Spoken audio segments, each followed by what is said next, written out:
Jeg var nok det, man kalder en artig stille pige. Sagde ikke så meget. Lidt genert type. Jeg kunne ikke lide at læse lektier. Men jeg gjorde det bare, fordi det var en pligt. Der var ikke de store diskussioner og skænderier med mine forældre på det tidspunkt. I det store hele gjorde jeg egentlig, hvad der blev sagt, fordi jeg havde respekt for dem. Det er jo fordi, hun gerne vil passe på dig, ikke? Jeg har aldrig været til en fødselsdag rigtig, hvor der er med alle mulige andre. Det var en dag, hvor jeg havde op og diskuteret med min mor, og så kommer min far, og jeg sidder og får en fornuftig samtale. Eller rimelig fornuftig samtale. Og så beder jeg om at få lov til at gå en tur, og det var så i orden. Og så går jeg ud af min forældres dør, som altså for sidste gang.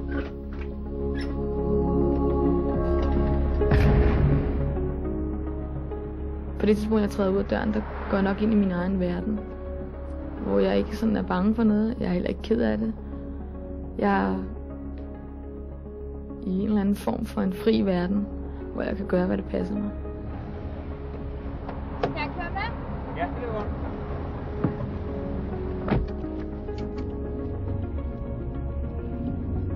Nå, hvor skal du hen, ikke? Bare væk. Sådan bare væk? Hvor der er ikke noget bestemt sted, du skal hen? Nej. Det er en enorm følelse. Altså, det kan jeg slet ikke forklare, for jeg har aldrig været det før. Jeg har ikke været det efter. Men det er ligesom om, hvis man får lettet trykket på en eller anden måde. Altså, hvis der er et eller andet, man har gået og ventet på, eller spekuleret på, og så man ligesom får et svar på det her. Goddag. Jeg kunne vel ikke få lov til at sove her? Har du nogen penge? Nej. Det går altså. Nå, okay.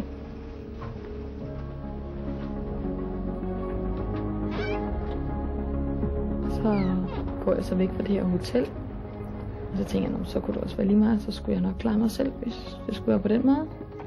Og jeg går tæt ved noget bebyggelse, og går op i en lejlighed oppe ad opgangen. Ringer på en dør.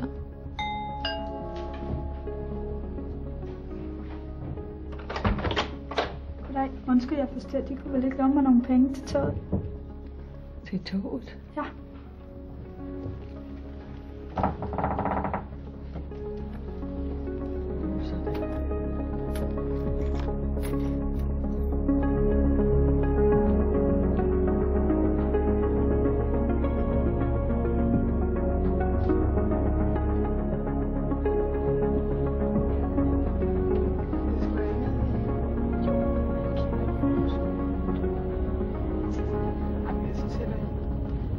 Ved I, hvor jeg kan sove henne?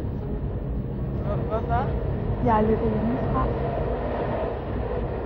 Hun ikke sove over på kasernen? Kasernen? Ja.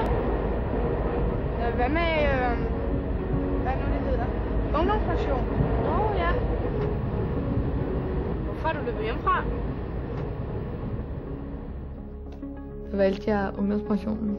Og så tænkte jeg, hvis jeg ikke kunne få lov til at overnatte der, så ville jeg gå videre.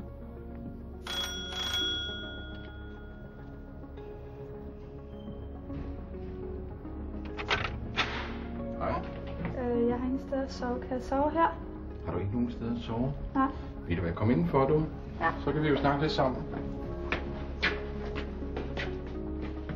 Det er også lidt underligt. Jeg tænkte, altså, hvis jeg kan få et sted at overnatte, så er det jo fint nok. Og han spørger så, om jeg vil have lyst til noget mad. Og så sad jeg og snakkede med ham.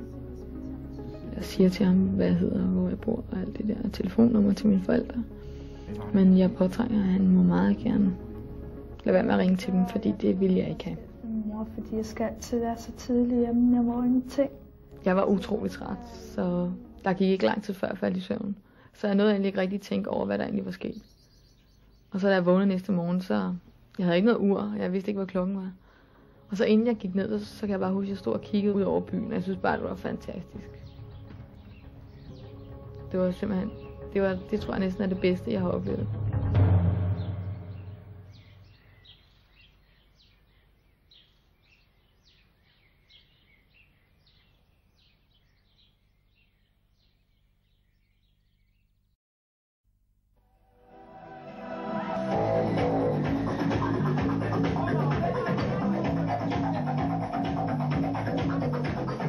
jeg har nogle danske venner, ikke?